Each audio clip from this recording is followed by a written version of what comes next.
인권에 대해서 이야기를 했었어야 되는데 오늘 국가 권력 관련된 얘기가 나오기 때문에 같이 설명하는 게 좀 좋을 것 같아서 일부러 이번에 설명을 하려고요. 인권과 윤리 문제.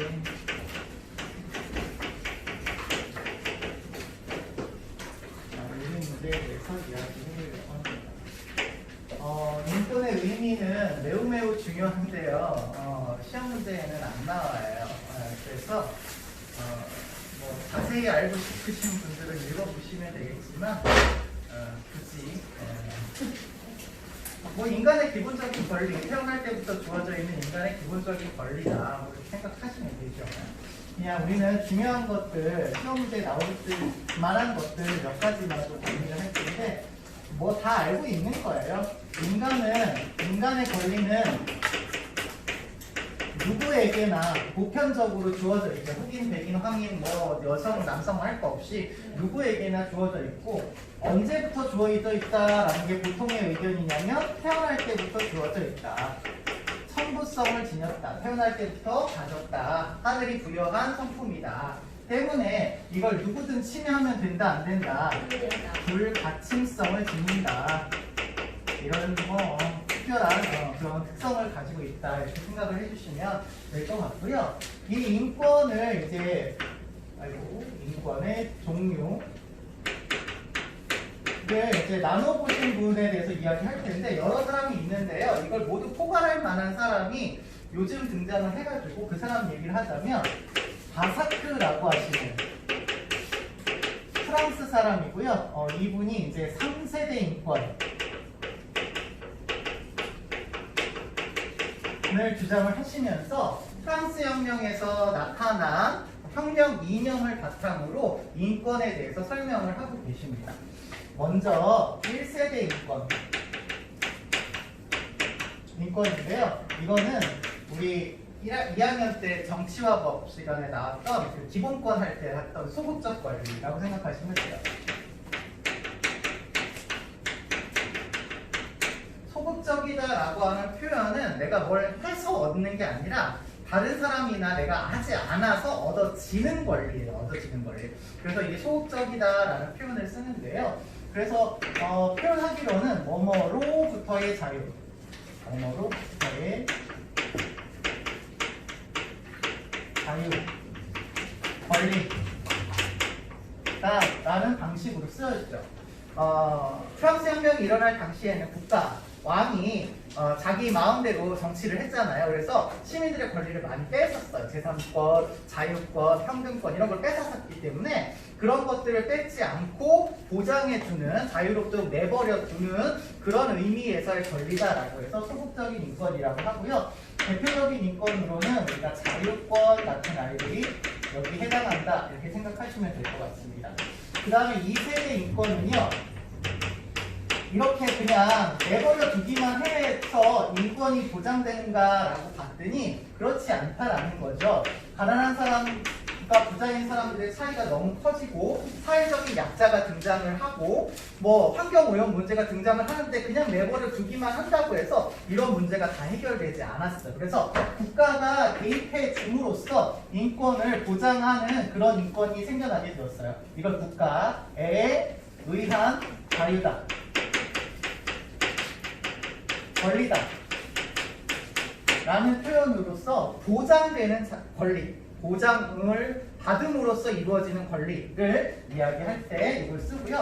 대표적인 권리는 우리 사회권 같은 것들이 대표적인 권리다라고 얘기할 수 있겠죠. 복지나 사회적 약자를 보호하는 그런 권리들을 이야기할 수 있겠습니다.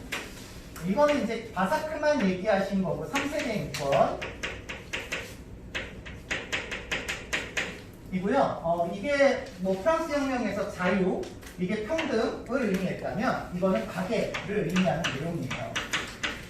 널리 사랑한다라는 뜻이 가계거든요. 가계. 그래서 요즘의 인권은 내가 내 권리를 보장받기 위해서는 어떤 한 지역이나 한 사회에서 한 국가에서만 보장된다고 해서 보장되는 게 아니라 요즘은 모든 세계가 이렇게 가까워지고 긴밀해지고 있기 때문에 이 코로나 문제만 하더라도 우리나라에서만의 문제라고 볼 수는 없잖아요. 그런데 이런 문제에 노출되어 있으면 우리가 인간다운 생활을 제대로 할 수가 없으므로 전 세계, 전 지구가 연합을 통해서, 연대를 통해서 얻어지는 권리를 이야기한다라고 생각을 하시면 되겠습니다. 그래서 모든 지구적인 노력이 함께 이루어질 때 획득되는 그런 인권이라고 해서 대표적으로는 우리가 금방 이야기한 환경권 같은 것들이 여기에 해당할 수 있겠죠. 그래서 이러이러한 종류로 이제 인권을 나누어 보았다. 이것만 좀 알아두시면 될 것 같고요. 그 밖에는 이제 딱히 중요하지는 않고요. 이제 시험 문제에 나온다면 인권과 관련된 윤리 문제에 이제 적용해가지고 문제가 나오게 될 텐데, 어려운 문제가 나오지는 않아요. 그냥 제시문을 보시고, 인권을 존중해야 돼, 뭐 이런 내용으로 나옵니다. 아니면 각을 사상가 이렇게 해가지고 이 두 사람의 토론의 쟁점이 뭐냐 이런 문제를 나오기 때문에 그렇게 어렵게 나오는 편은 아닌데 대략적으로 어떤 주제로 나오느냐 정도만 알아두시면 될 것 같아요. 가장 많이 나오는 주제는 적극적 무대 조치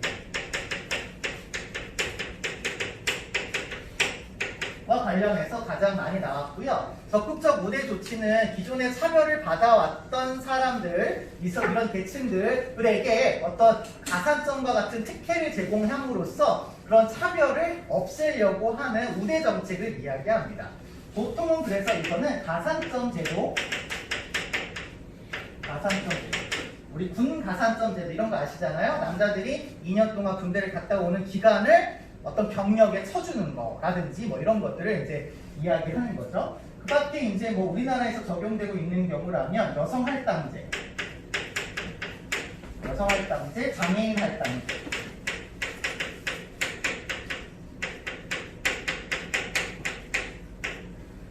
우리 국회의원 비례 순서를 정할 때, 비례 국회의원 순서를 정할 때 무조건 홀수 번호는 여성이 차지하게 되어 있어요. 남성이 능력이 있어서 남성 쓰면 되는 거 아니야? 라고 할 수 있겠지만 기존에 여성에 대한 어떤 차별이 심했고 여성에 대한 국회 진출이 어려웠기 때문에 여성을 몇 % 이상 할당해라. 그래서 비례대표 소수에는 무조건 여성을 해라.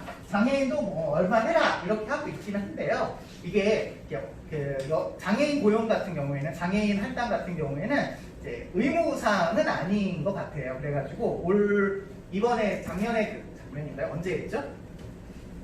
얼마 전에 했나요? 4월 달에 했나요? 4월 달에 했을 국회 선거에서도 장애인들이 4명밖에 국회에 진출을 못했어요. 비례의원 포함해서 4명 정도밖에 못했기 때문에 실제로는 잘 이루어지지 않지만 아무튼 능력이 되지 않는 사람이라 할지라도 장애인이기 때문에 특별한 혜택을 주어서 고용하게 하는 거죠. 기업에서도 장애인을 고용하면 국가에서 어떤 혜택을 줘요. 세금 혜택을 준다라든지 기업에 보조금을 지급한다라든지 이런 일들을 하고 있습니다. 그리고 여러분과 가까이 있는 거는 이제 사회적 약자에 대한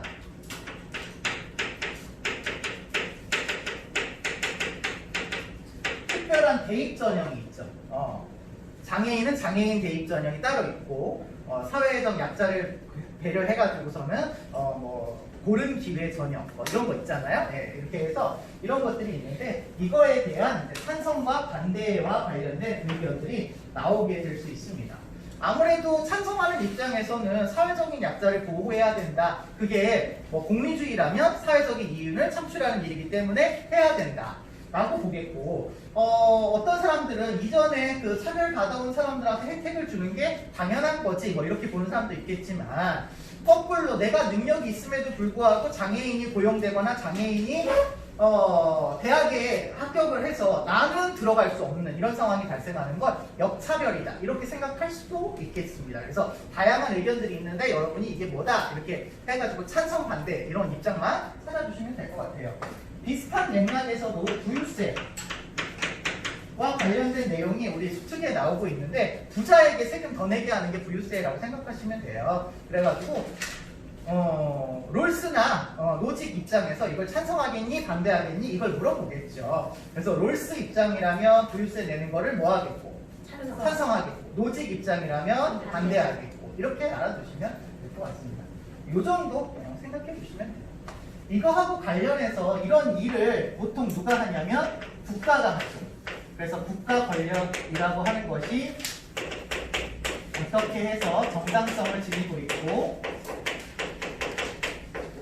우리는 왜 그 국가 권력을 따라야만 하는가 라고 하는 주제에 관련돼서 어떤 학자들은 어떻게 얘기하는지를 이야기해 보려고 합니다. 먼저는 동양사상인데요. 유교 얘기 나옵니다. 원래 동양하면 유교, 불교, 도교잖아. 그런데 도가와 그 불교는요, 국가 체제를 인정을 해서 정치를 하는 거에 대해서 관심이 없어요. 관심이 없어서 정치와 관련된 내용은 유교가 거의 핵심이다 라고 알아두시고, 유교에 대해서는 제가 조금 뒤에 자세하게 설명할 거고요. 간단하게만 보자면 유교는 천명론을 주장을 해요. 그러니까 국가 권력은 누가 부여해 주었다라는 거야. 하늘이 부여해 주었다. 여러분, 유교는요, 내가 여러분한테 뭘 강조하라고 얘기했냐면 도덕성을 굉장히 강조하는 거다, 이렇게 말씀을 드렸어요.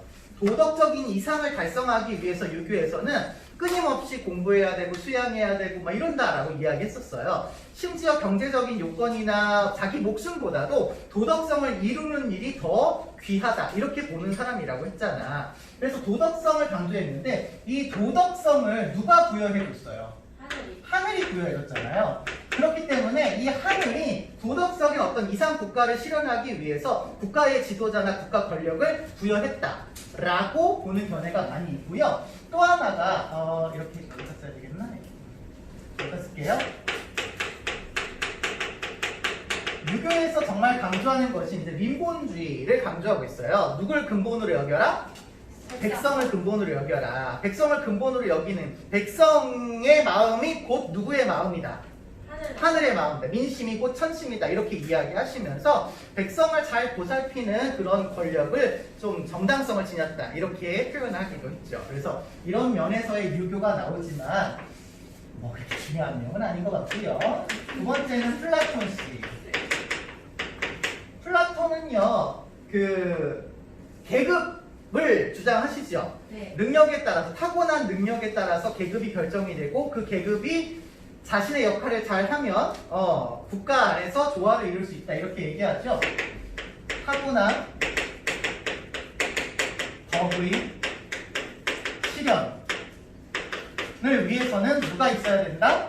국가가 있어야 된다. 특히 플라톤은 이데아론 주장하시잖아. 그치? 네. 이데아의 완전한 모습을 잘 기억하고 있는 신체는 어디였어요? 이성이었죠. 이성이 제일 잘 기억하고 있으니 나머지 아이들은 누구의 말을 들었어야 돼? 이성의 말을 들었어야 돼. 근데 이게 그대로 사회 조직으로 옮겨지잖아요.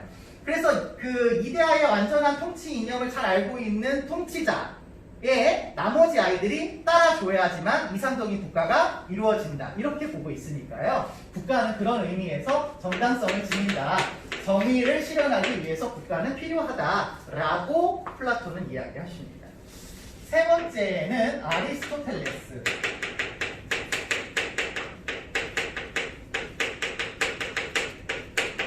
입니다. 아리스토텔레스는 본성론이라고 표현하는데요.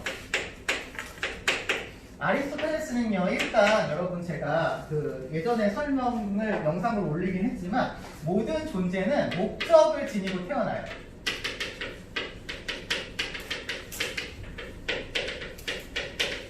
관을 가지고 있어서 목적을 가지고 태어나고 그 목적을 이루어가는 것을 목표로 하고 있어요. 그래서 사과 씨는 나중에 자라서 뭐가 되어야 하고?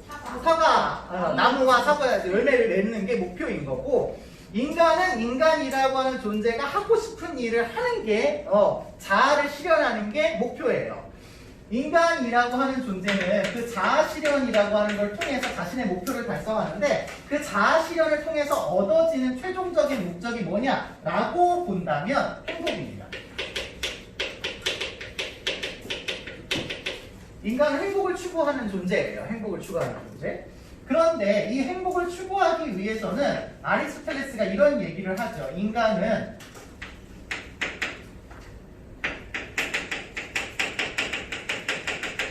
인간은 무슨 동물이다?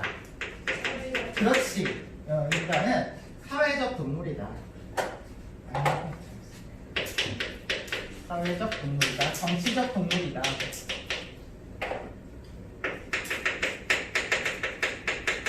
이런 표현을 하잖아요. 내가 행복하려면 자아를 실현을 해야 돼. 자아를 실현해. 그러려면 혼자서는 가능하다, 불가능하다? 불가능하다라는 거야. 인간은 사회와 공동체라고 하는 조직 안에 있을 때 자기를 실현을 하고 그래서 행복을 달성할 수 있는 존재다. 때문에 공동체, 사회나 공동체 안에서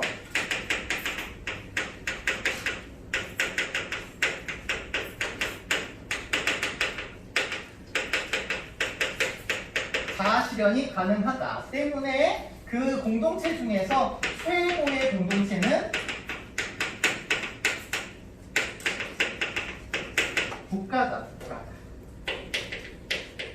맨 처음에 본성적으로 맨 처음에 만나는 공동체는 가족이에요.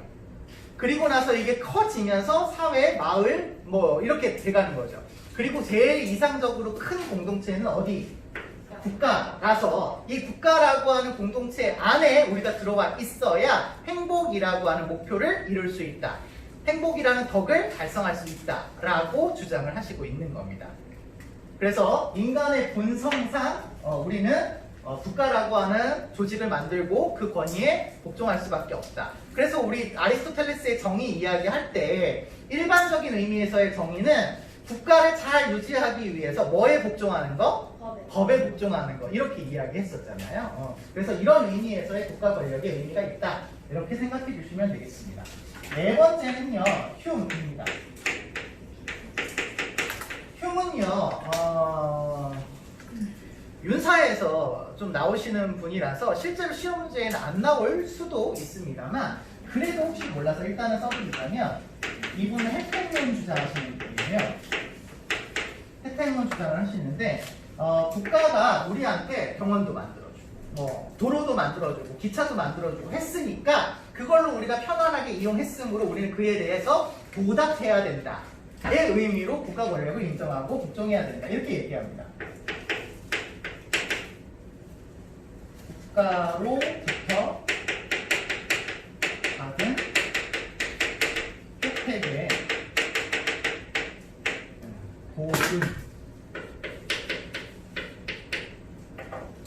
보답하는, 은혜에 보답한다 이런 거죠. 보은하기 위한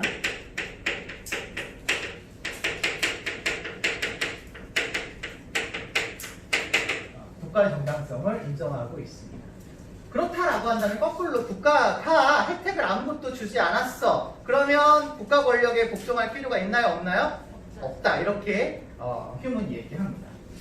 그 다음에 휴의 영향을 받으신 것이 이제 공리주의예요. 우리가 윤사가 아니라서 이런 과정을 잘 모르지만 어쨌든 받았어요. 그래서 공리주의는 최대다수 최대 행복이 목표잖아요. 그래서 최다 최행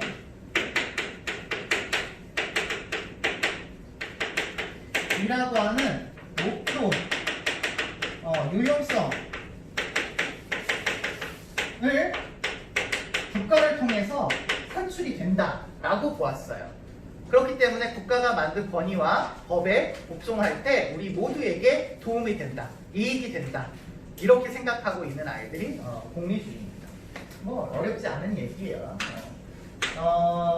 그 다음으로는 사회계약론인데요. 이 사회계약론은 제가 조금 다음 시간에 조금 자세하게 설명을 다시 할 거예요. 여기에서는 여러분들 우리가 국가 권위가 어떻게 해서 생겨서 정당성이 있느냐, 왜 우리가 법을 지켜야 되느냐, 여기가 포인트이기 때문에 사회계약론은 말 그대로 계약론의 관점이라서 얘네들은요 우리가 국가라고 하는 아이를 뭘 통해서 만들었대? 계약을 통해서 만들었대. 계약은 일종의 사회적인 약속 아닌가요? 약속 뭐 다른 표현으로 이야기하면 지켜야 하겠다라고 동의한 거죠. 다른 표현으로 합의한 거죠. 이렇게 약속하고 사회적으로 계약을 맺었으므로 이에 대해서 따라야 할 뭐가 있다? 의무가 있다. 이렇게 보시는 분이라고 생각하시면 될 것 같아요. 자세한 건 제가 다음 시간에 설명하겠습니다. 마지막으로 롤스 아저씨. 빠지면 섭섭한 이 롤스 아저씨는 왜 국가 권력이 중요하냐? 롤스에게서 제일 중요한 건 무슨 원칙이었어요? 정의의 원칙이죠. 정의의 원칙은 모든 사람들이 동등한 자유를 누릴 수 있도록 해야 된다. 그리고 사회적인 약자가 최대 혜택을 받을 수 있도록 해야 된다. 기회가 균등하게 열려 있어야 된다. 이런 거였잖아요. 그러기 위해서 누구의 역할이 필요하다? 국가의 역할이 필요하다.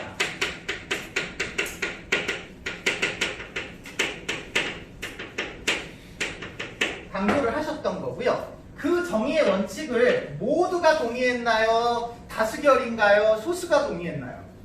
모두가 동의했어요. 어느 상황에서? 네, 원초적인 입장이라고 하는 무지의 베일을 쓴 상태에서 모든 사람, 우리나라, 다른 나라, 뭐 현재, 과거, 미래에 해당하는 모든 사람이 합의를 한 거예요. 합의, 다른 말로 바꿔주시면 동의, 다른 말로 바꿔주시면 뭐예요? 계약을 맺은 거라는 거죠. 때문에 모든 존재는 태어날 때부터 이 정의의 원칙을 수행하는 어디에?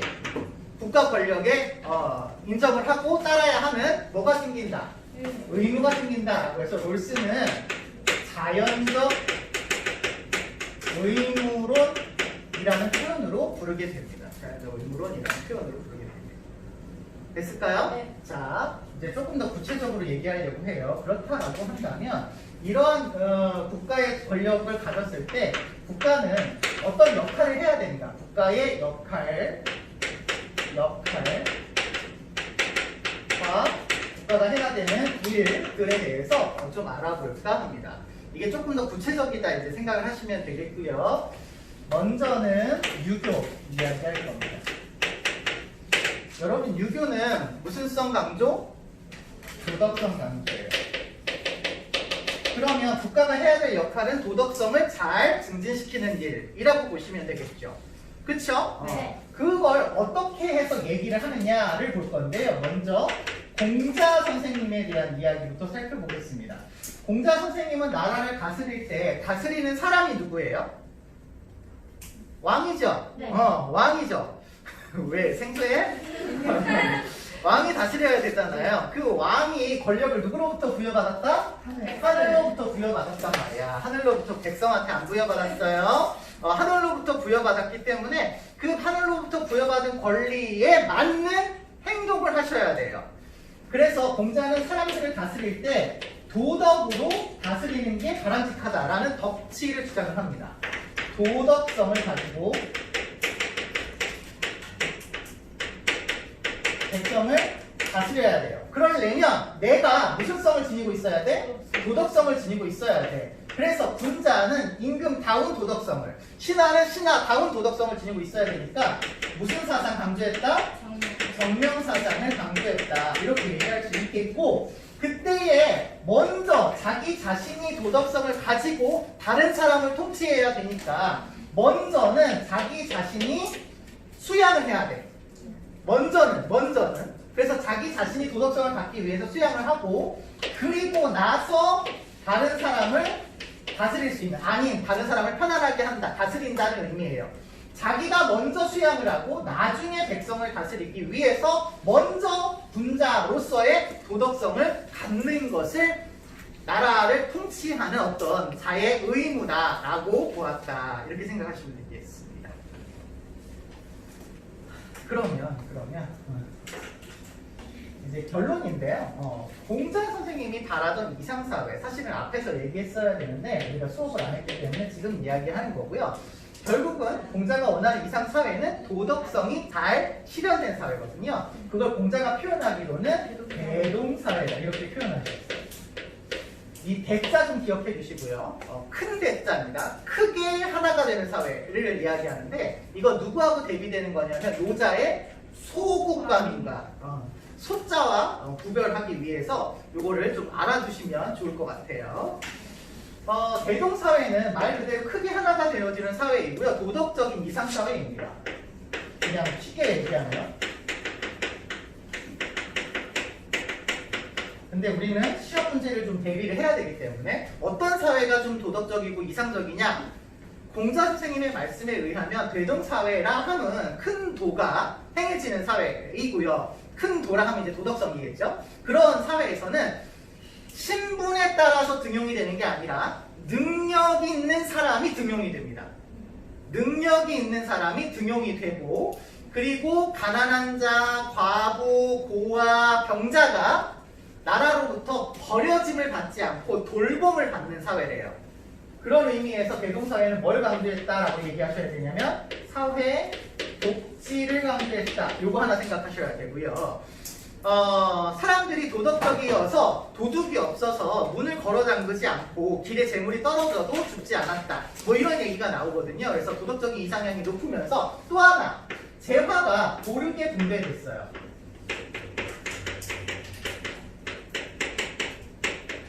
어떤 표현으로는 균등하게 분배됐다 이렇게 쓰기도 합니다. 균등하게 재화를 분배되어지는 사회가 되어야 이상적이다 라고 공자 선생님이 얘기했고, 그 이후에 등장하는 유교의 사상가들은 이 대동사회를 이상향으로 다 생각을 한다 라고 생각해 주시면 되겠습니다.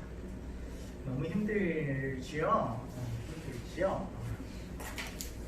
약간 좀 더운 것 같은 느낌이 남아서 합니다. 네? 한 사람만 더 유교 생각해보자면 맹자.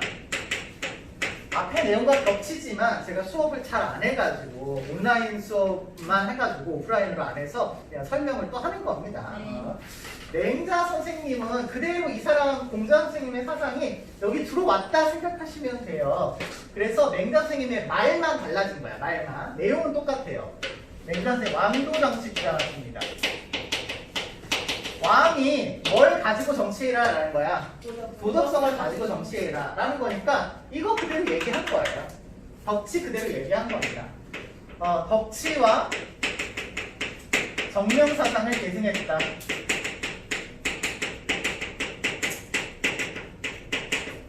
이렇게 생각해 주시고, 왕이 왕으로서의 도덕성을 갖추고 통치하는 것이 바람직하고 정당한 국가 권력이다 이렇게 보았던 거죠. 그렇다면 왕이 왕으로서의 도덕성을 갖춘다는 건 어떤 의미가 있느냐? 맹자 선생님 조금 구체적으로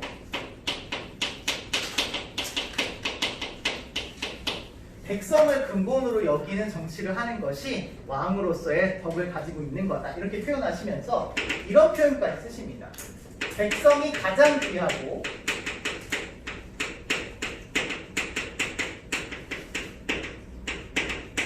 군주는 가벼운 존재다. 이렇게 표현할 정도로 백성의 뜻을 따라서 정치해야 된다. 백성이 귀하다. 백성을 근본으로 여겨라. 이렇게 이야기하고 계셔요. 그러면 백성을 근본으로 여긴다라고 하는 건 어떤 의미가 있느냐? 맹자 선생님은 왕이나 성인, 군자, 대인 이렇게 훌륭한 아이들은 항산이 없어도 항산이라 함은 항산할 때 항자는 우리가 항원 동물 이렇게 얘기하잖아. 인간이 체온이 일정하게 유지되어야 하는 동물이잖아. 일정하게 유지되는 걸 이야기할 때 항자고요. 산자는 재산할 때 산자예요. 그러니까 일정한 경제적 안정 이야기한다 생각하시면 되는데, 이게 없어도 유교에서의 목표는 뭘 달성하는 게 목표라고 했지 아까? 도덕성을 달성하는 거죠. 항심, 일정한 도덕성을 의미합니다. 을 유지할 수 있는 존재예요. 재산이 없어도, 돈이 없어도, 가난해도 도덕성을 유지할 수 있는 존재가 이런 훌륭한 아이들이랍니다. 그런데 우리가 이 백성이라고 하는 존재는, 민본주의 할 때 이 백성이라고 하는 존재는 소인 이런 분들인데요. 이런 분들은 항산이 없으면 항심을 뭐 할 수 없다. 가질 수 없다. 항심을 유지할 수 없다. 항심도 유지할 수 없다. 때문에 이 통치를 하고 있는 군자라고 하는 이 왕이라고 하는 존재는 뭘 우선적으로 고려해야 될까? 백성들. 그렇지. 백성의 경제적인 안정을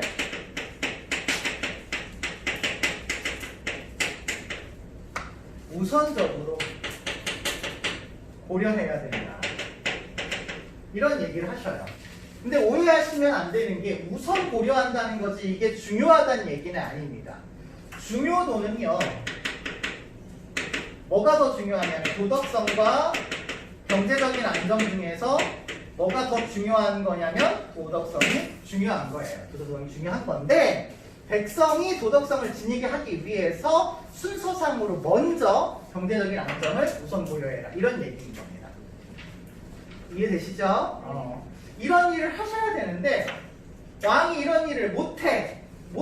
그러면 이 왕은 왕으로서의 뭘 갖지 않은 거냐면 도덕성을 갖지 않은 거야. 근데 여러분 유교는 왕은 누가 내는 거라고 했어? 하늘이 내는 거란 말이야. 하늘이 내는 건데 하늘이 도덕성 없는 왕을 보냈을까? 안 보냈지.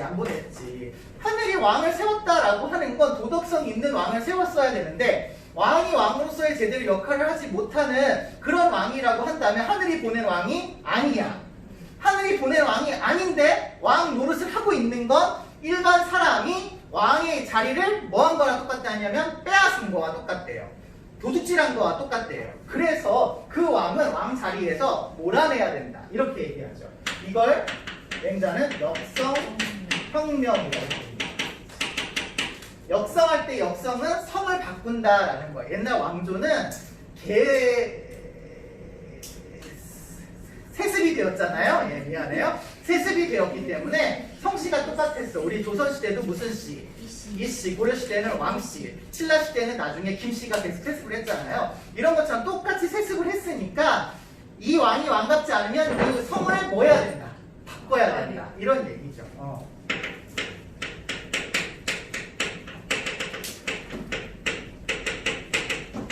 도덕성이 없다면, 역할을 못한다면 교체가 가능하다. 라고 주장을 하시면서, 주장을 하시면서 국가의 정당성과 역할과 의무를 다해라 라고 하는 이야기를 하시게 되었다. 이렇게 볼 수 있겠습니다. 넘어가도 될까요? 네. 유교 대충 이렇게 봐주시고요. 요번에 이제 새로 등장하시는 분이 묵가 사장님이 등장합니다. 작년 수능부터 이분이 조금 중요하게 거론이 되고 있고 올해도 좀 올해 3월인가 3월 모평에도 묵가가 나왔어요. 예술과 의식주 이런 데서 적용이 돼가지고 나오거든요. 그래서 그 부분에 대해서 좀 생각을 하시면 좋은데 묵가는 여러분 지난해 동사 배우신 분들은 기억하겠지만 다 춘추전국 시대에 등장한 제자백가 중에 하나예요. 법가, 묵가 다 이런 분들 제자백가 중에 하나이거든요. 묵가 사상은 당시에 주류를 이루고 있었던 유교에 반대했다. 이렇게 생각하시면 좀 더 쉬울 것 같아서 제가 그 측면에서 묵가 사상을 좀 설명할까 해요. 일단 유교에 뭘 반대했냐면 인에 반대했습니다. 유교의 인을 반대하고요. 유교의 인이라 함은 이제 우리나라 말로 바꾸면 사랑이거든요. 사랑인데 공자 선생님은 이 사랑이라고 하는 게 어떻게 하는 게 좋은 사랑이냐라고 이야기하시냐면 귀한 사람과 천한 사람, 가까운 사람과 먼 사람, 아름다움과 추함. 그래서 선과 악을 구별해서 사랑할 것을 강조하셨어요. 구별해라. 그래서 묵가 선생님은 이걸 비판하시면서 야 너네들이 사랑하는 그런 사랑은 사람을 차별하는 사랑이네? 라고 이야기하시면서 너네들이 이야기하는 사랑은 별애야 라고 이야기하셨어요. 별애야. 그래서 유교에서도 이런 표현 쓰잖아요. 처음에 사랑할 대상은 누구부터 사랑해야 돼? 부모님부터 사랑해야 되잖아. 그렇지? 그래서 가까운 형제자매와 다른 사람으로 확대되어야 되잖아. 그러니까 도덕성 자체가 가까운 사람으로부터 시작해서 먼 사람으로 확대되어져서 나타나야 되는데 왜 그렇게 차별을 하냐라는 거예요. 가까운 사람, 먼 사람 둘 다 사람이고 똑같은 인간이라면 똑같은 권리를 가져야지 뭐 이런 거죠. 여러분 캐리어 기억나죠? 계속 논란이 되고 있는 그 분 같은 경우에도 자기 친자식과 자기 안 친자식을 뭐 하신 거예요? 구별을 하신 거잖아요. 그러다 보니까 이런 문제가 발생을 했다. 목자 입장에서는 그런 거예요. 그래서 그러지 말고 두루두루 사랑해라 라고 이야기하시면서 이렇게 쓸게요. 목자는 겸애서를 주장하십니다.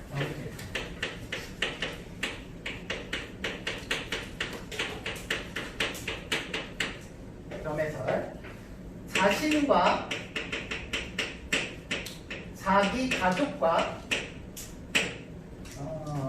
자기 나라를 사랑하듯이 타인과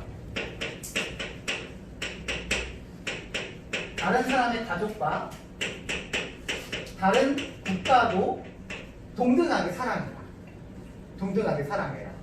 두루두루 사랑해야지 왜 차별하냐? 라고 이야기하면서 잘못된 사랑에 대해서 이야기하시고 그러면서 동시에 다른 사람을 사랑하기 위해서는 전쟁하지 말아라 라고 하는 부전론 주장입니다. 전쟁을 반대해요. 전쟁을 반대하고 싸우지 않을 것을 강조하시면서 특히 이 전쟁이 일어나면 부자나 권력을 가진 사람들이 받는 피해보다 일반 백성들이 받는 피해가 너무 크다고 생각을 했어요. 그래서 이런 것에 반대를 하는 그런 모습을 보입니다.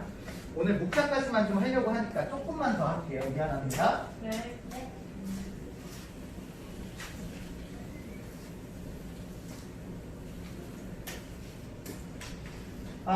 또 목자 사상에서 반대한다라고 하는 건 유교의 허례허식을 반대해요.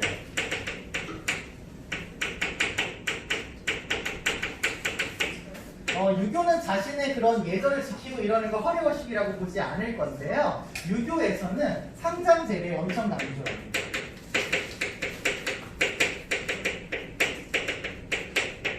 유교가 강조하는 거예요.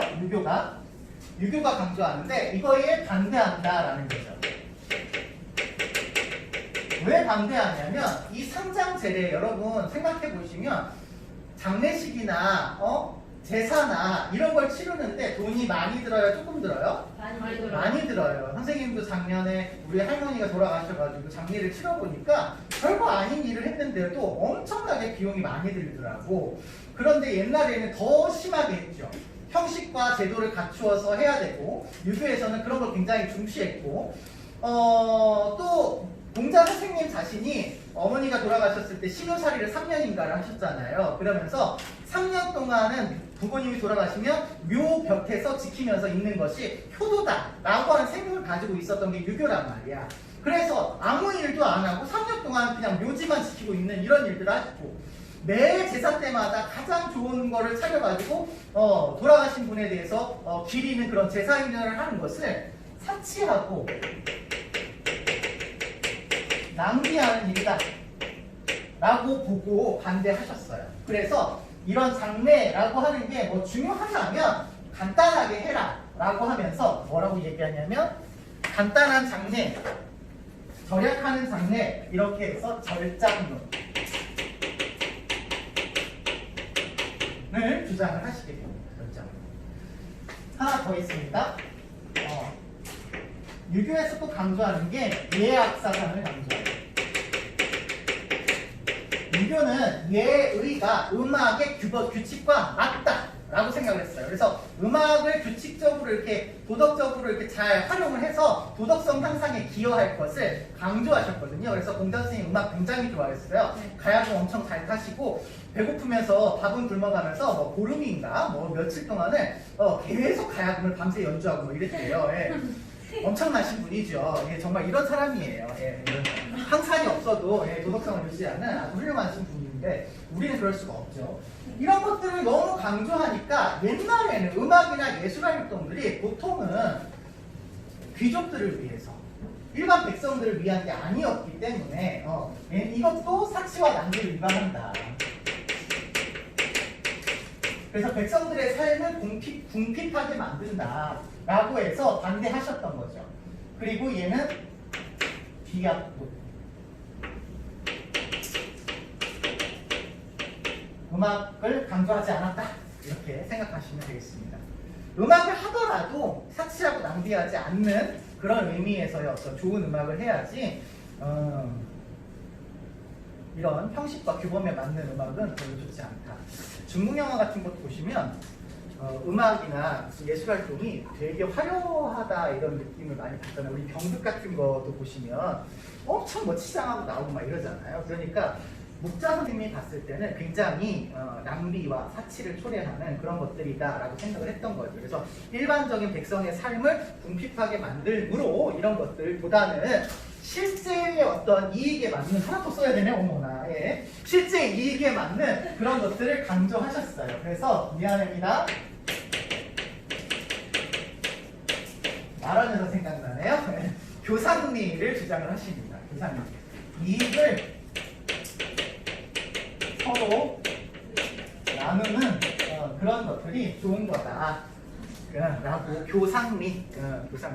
상자를 생략하기도 해서 제가 괄호를 쳤어요. 교리. 그냥 겸의교리 이렇게 줄여서 이야기하기도 하거든요. 그래서 이런 것들을 강조하신 분이 목자다라고 생각해 주시면 되겠습니다.